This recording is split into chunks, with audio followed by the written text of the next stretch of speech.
नमस्ते दोस्तों, आप सभी का हमारे इस चैनल में दिल से स्वागत है।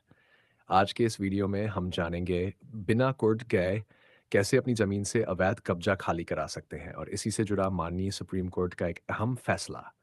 तो चलिए वीडियो को शुरू करते हैं। घर या ज़मीन खरीदना हर किसी का सपना होता है। इसके लिए लोग अपनी ज़िंदगी की सारी जमा पूंजी लगा देते हैं। प्रॉपर्टी में निवेश को सबसे सुरक्षित माना जाता है क्योंकि इसे पैसे या गहनों की तरह चोरी नहीं किया जा सकता।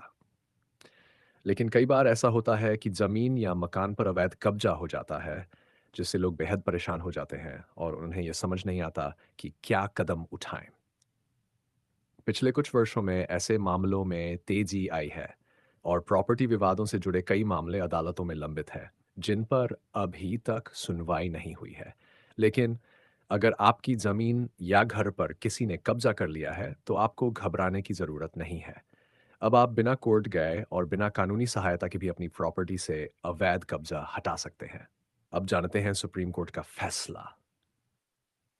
सुप्रीम कोर्ट ने प्रॉपर्टी पर अवैध कब्जे से जुड़े एक मामले में महत्वपूर्ण फैसला सुनाया है, जिसमें बताया गया है कि आप अपनी प्रॉपर्टी से कब्जाधारी को बिना अदालत की मदद के कैसे हटा सकते हैं। पूनाराम बनाम मोतीराम मामले में सुनवाई करते हुए सुप्रीम कोर्ट ने यह साफ किया कि कोई भी व्यक्ति किसी अन्य की संपत्ति पर गैरकानूनी कब्जा नहीं कर सकता।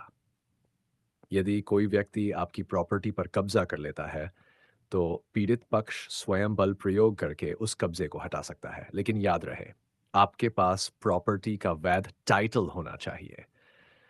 सुप्रीम कोर्ट ने यह भी कहा कि यदि आपके पास प्रॉपर्टी का टाइटल है, तो आप 12 साल बाद भी बलपूर्वक अपनी प्रॉपर्टी से कब्जा हटा सकते हैं। इसके लिए आपको अदालत में मुकदमा दायर करने की ज़रूरत नहीं होगी। लेकिन यदि प्रॉपर्टी का टाइटल आपके नाम पर नहीं है और कब्जा 12 साल से अधिक समय से है, तो आपको अदालत में केस करना होगा। अब आप सोच रहे होंगे कि ऐसा कैसे हो सकता है? इसके लिए स्पेसिफिक रिलीफ एक्ट 1963 बनाया गया है। इस एक्ट की धारा 5 के तहत यदि आपके पास प्रॉपर्टी का टाइटल है और किसी ने उस पर अवैध कब्जा कर लिया है, तो आप उसे खाली कराने के लिए सिविल प्रक्रिया संहिता के तहत अदालत में मुकदमा दायर कर सकते हैं। इसके अलावा अगर आपको डर है कि कब्जाधारी उस प्रॉपर्टी पर कोई निर्माण या बिक्री करने की कोशिश करेगा, तो पहले स्टे प्राप्त करना चाहिए ताकि आप अपने अधिकार सुरक्षित रख सकें। अब जानिए, क्या है पूनाराम बनाम मोतीराम मामला? यह मामला राजस्थान के बाड़मेर जिले के पूनाराम से जुड़ा है, जिसने 1966 में एक जागीरदार से कई जगहों पर जमीन खरीदी थी।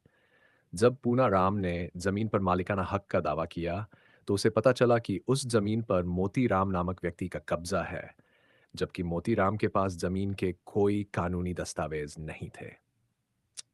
पूनाराम ने कोर्ट में केस दायर किया और ट्रायल कोर्ट ने पूनाराम के पक्ष में फैसला सुनाया, जिसमें मोतीराम को जमीन खाली करने का आदेश दिया गया।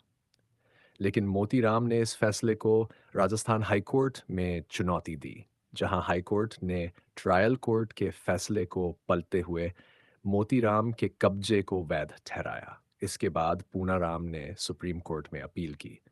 सुप्रीम कोर्ट ने पूनाराम के पक्ष में निर्णय सुनाते हुए कहा कि जिसके पास जमीन का टाइटल है, वह बलपूर्वक कब्जा छुड़वा सकता है, भले ही कब्जा 12 साल पुराना क्यों न हो।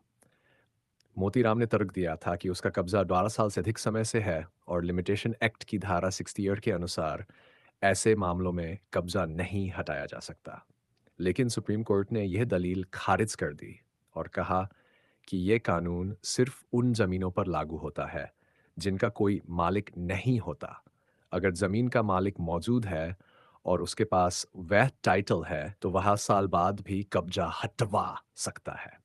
तो दोस्तों, इस वीडियो में हमने माननीय सुप्रीम कोर्ट के इस अहम फैसले की मदद से जाना कि कैसे आप बिना कोर्ट गए अपने ज़मीन से अवैध कब्जा हटा सकते हैं। अगर आपको ये जानकारी अच्छी लगी हो, तो हमारे चैनल को ज़रूर सब्सक्राइब करें और ऐसे ही कानूनी जानकारियों के लिए जुड़े रहें। धन्यवाद।